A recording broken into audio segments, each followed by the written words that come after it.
Director madam, આચાર્યશ્રી, વંદનીય ગુરુજનો તથા વહાલા વિદ્યાર્થી મિત્રો, મારો આજનો વિષય છે દિન વિશે.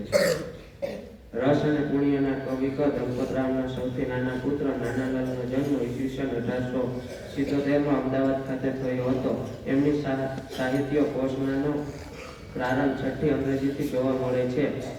ત્યાંથી વધીને ડેક્કન કોલેજમાં અભ્યાસ કરતા વસંતસવ રચના કવિ જોવાય છે.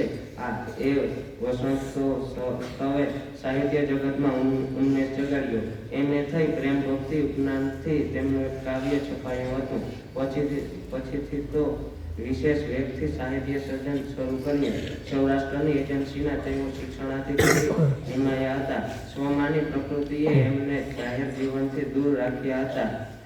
પ્રકાર દ્રષ્ટિએ બાળકાવ્યો, ગઝલો, રાસ, કથાકાવ્યો, મહાકાવ્યો, નાટકો, નવલકથાઓ અને ચરિત્ર ગ્રંથ તેમના સાહિત્યમાં સમાવિષ્ટ થાય છે. તેમના ઘણા ગીતો ગુજરાતી ભાષાની ઉત્તમ ગીત સમૃદ્ધિ છે. અમારો ગુણિયલ ગુર્જર દેશ જેવી પ્રાસાદિક સ્તુતિથી ગુર્જર ભૂમિનું ગુણગાન કરનાર પ્રથમ કવિ નાનાલાલ હતા. તેમણે જીવનના અંત ભાગમાં હરિસંહિતા નામે એક મહાકાવ્ય લખવાનું શરૂ કર્યું.